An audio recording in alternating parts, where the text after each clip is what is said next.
dosa kepadamu. Oleh karena itu, kami mau mengakui dan menyesali segala hal yang kami perbuat yang tidak berkenan kepadamu.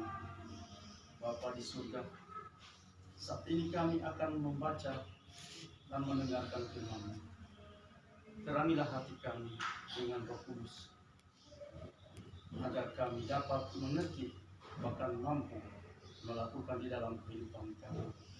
Urapi hamba-Mu ini dengan kuasa Roh Kudus, agar firman yang akan dibentangkan sebentar itu benar-benar sesuai dengan seturut kehendak-Mu. Ini doa kami dalam nama Tuhan Yesus, kami sambut firman-Mu.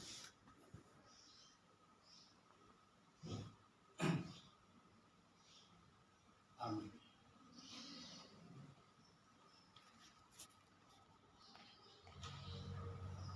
Persiapkan hatiku Tuhan.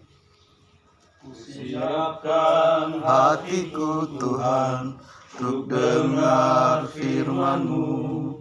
Saat ini ku sujud menyembah-Mu Tuhan, masuk hadirat-Mu. Saat ini curahkan urapan-Mu Tuhan bagi jemaat-Mu. Saat ini ku siapkan hatiku Tuhan untuk dengar firman-Mu.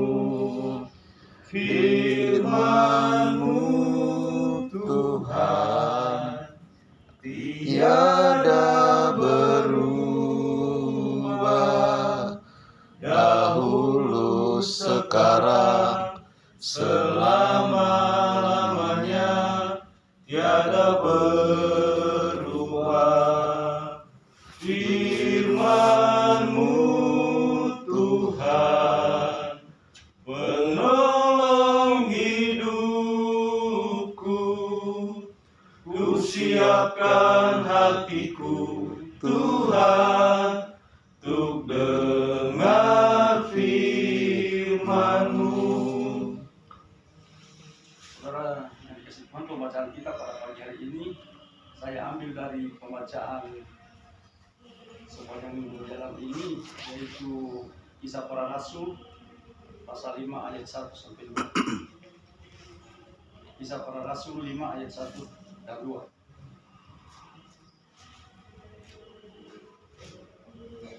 Kisah Para Rasul pasal 5 1 dan 2 yang berkepalakan Ananias dan Safira. Ada seorang lain yang bernama Ananias. Ia beserta istrinya Safira menjual sebidang tanah. Dengan setahu istrinya, ia menahan sebagian dari hasil penjualan itu dan sebagian lainnya dibawa dan diletakkan di depan kaki rasul-rasul. Sampai sekian pembacaan firman Tuhan.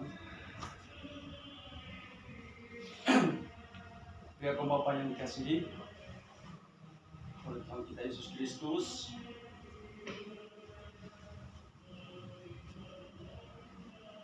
Kisah Rasul 5 ayat 1 terjadi dalam konteks jemaat mula-mula setelah kenaikan Tuhan Yesus Kristus ke surga. Bagian ini menceritakan kejadian melibatkan pasangan suami istri bernama Ananias dan Safira.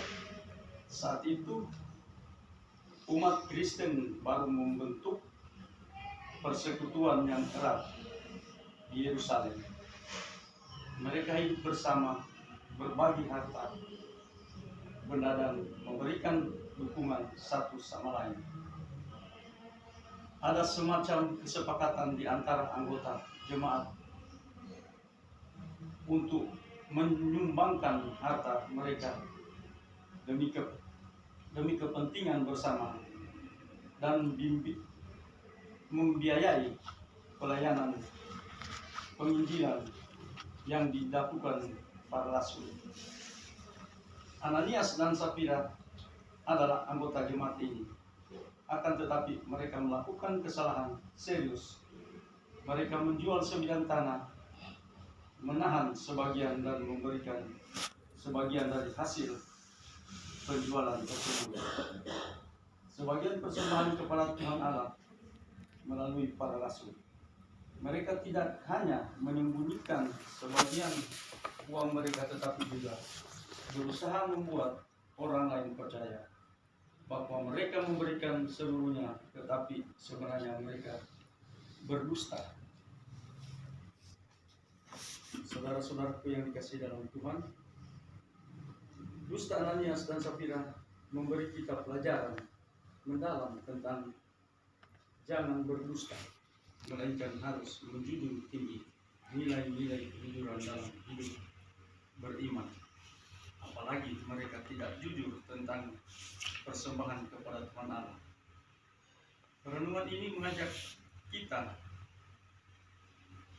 sebagai keluarga Kristen untuk memeriksa hati dan memotivasi kita saat memberikan persembahan atau berbagi berkat dengan sesama yang membutuhkan. Kita belajar untuk tidak mengulangi kesalahan yang dilakukan oleh Ananias dan Safira. Kita diajarkan untuk hidup dengan kesadaran akan kehadiran Tuhan Allah dalam setiap aspek kehidupan kita. Untuk itu, marilah kita jujur dan jangan berdusta.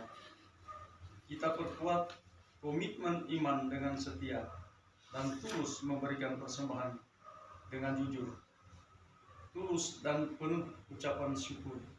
Kita sebagai keluarga Kristen diajarkan untuk hidup dengan jujur, baik dalam perkataan maupun dalam perbuatan, dan menjaga integritas dalam segala hal.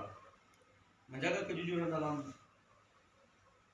memberikan persembahan adalah pengelolaan keuangan lainnya sebagai wujud kesetiaan kepada nilai-nilai iman Kristen.